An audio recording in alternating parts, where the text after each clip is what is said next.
Welcome agents. Today I've got a few things to cover in this video, including the return of global events in the Division 2, speculation around some data mined exotic Kneepads, and the Division 2 on Google Stadia.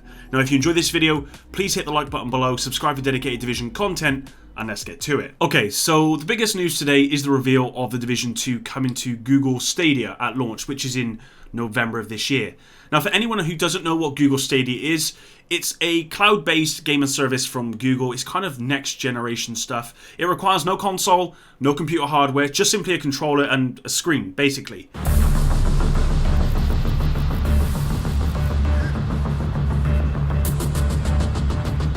So Tom Clancy's The Division 2 happened 7 months after a deadly pandemic that started in New York, spread not only across the nation, but also across the world. And you, as an agent of the Strategic Homeland Division, has been called to Washington D.C. to help take the city back and save the country. So one of the major challenges is to take an RPG and to create a fast-paced, action-packed shooting game.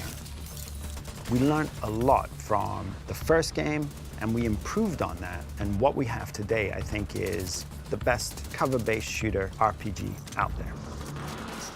One of the real benefits of choosing Washington, D.C. for the second game is that we have all of these amazing, iconic buildings.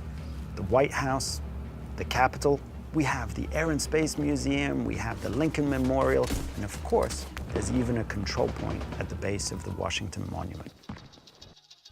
Stadia means that you can play your game anywhere. The collaboration with Google has been really awesome because they're a very open company, at least with us as partners. We know games and they know infrastructure. So together we can bring a powerful, visually appealing experience to all Stadia users. Together we can make the best of it. The exciting part about partnering with Google is that they really have the bandwidth and just the physical infrastructure to pull something like this off. Bringing the Division 2 to Stadia has been a learning experience and an immensely thrilling journey. So I'm really looking forward to seeing what we can do in the future.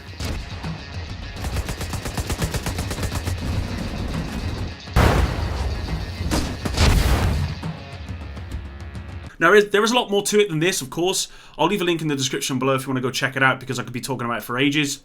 But basically, Google Stadia looks to be something that I'm going to be picking up for launch, but I have some questions. And I have raised some questions with the devs, like whether my save from my Xbox One will move over to the Stadia, for example. And I'd be interested from any of you guys, if you're interested in the Stadia, what questions you'd have. Because if you do, I want you to leave them in the comments. I'm going to try and compile all the questions and fire one big thread at the devs, try and get some clarity on those questions, and then I'll obviously make a video about that in the near future. Now moving on, and some exotic Kneepads may have been data mined. I say may because it's a little bit iffy and we'll get into it. In yesterday's State of the Game, Frederick Thailander said there was exotic Kneepads. And I kind of ignored it because I assumed he was talking about the new exotic holster. That was the subject they were on, basically. With that said, since yesterday I've seen one post on Reddit and had some personal messages from different people stating that some new exotic Kneepads called Sawyer's Kneepads have been data mined with a description of the talents as well. So we're going to have a look at those. You know me, I like a little bit of speculation, and you know we are going to be getting some Kneepads at some point, so it's nice to have a look at this. And this was actually talked about by Inogo Montoya, an OG Division content creator streamer, who said about these Kneepads as well on stream, so there may be some truth in it. We'll take a look at it. Now on screen is the Reddit post about this, and this is what it says for the talents.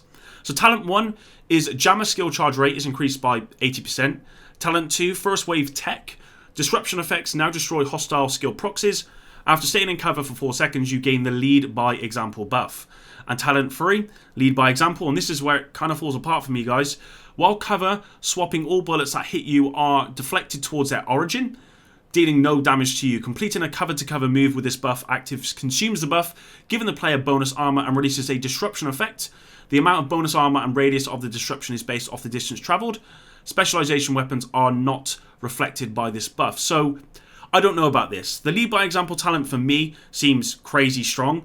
And how they would fit that entire text into the game I don't know. It just doesn't seem legit to me, to be honest. But I thought it'd be worth covering, getting some speculation out there. You know, I love it. The main reason I don't think this is true is because at the moment we've obviously got the deflector drone, and everyone hates a deflector drone, really. Let's be honest. The majority of the community don't like how it currently works. So to have exotic kneepads which act like that drone, but it deflects all bullets and back towards its origin, also giving you bonus armor and a disruption effect all at the same time, just for some cover-to-cover movement. To me, this just seems too strong. It really does. So I don't think this is real, but it's interesting, and I'm glad I covered it. Hopefully you guys liked it as well, because you know me, I love speculation, and this is one of those things. Now, moving on, and global events may be coming back to the Division 2. Now, if you're new to the Division, global events are a time-limited event or modifier that change the open world gameplay experience. Now, an example of this would be the global event Strike from the Division, which had 3 modifiers, and it was all about explosions. You know, explosions on the NPCs and explosions on the player. Now, in Strike, the global event Strike, every NPC you killed would drop a grenade that damages the NPCs around them. In the best cases, you can kind of wipe out spawns and whole groups using that. And these were the 3 modifiers. So you had Strike, which was always active. Enemies explode after a delay when killed. You had Preemptive Strike, which was the strike behavior plus sustained incoming damage triggers a small explosion on agents. And then you had Tactical Strike, which is the preemptive strike behavior plus enemies are marked using strike explosions. When killed, they damage remaining enemies.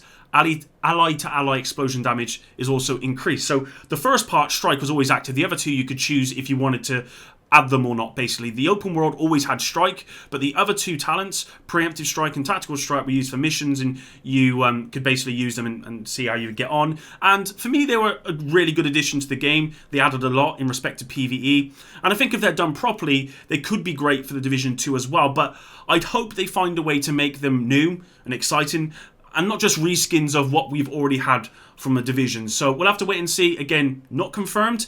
This was found in the PTS, so we don't know at this point. But again, I think it's worth talking about. So that's about everything I wanted to talk about in this video. Just a short one today, unfortunately. Now, one quick thing before I go. I've talked about the missing bullet issue in my last couple of videos. And in yesterday's State of the Game, the devs addressed this, saying it was a problem with the shooting range, and it did not happen in other activities. Well, a Reddit post came out recently debunking this and providing evidence that bullets not registering or simply disappearing is not just a shooting range issue, but it does affect all activities. I will of course keep you updated on anything new here, but it does appear that what the dev said yesterday is not true. With that said, thanks for watching the video, thanks for all your support, and until the next one, Epic out.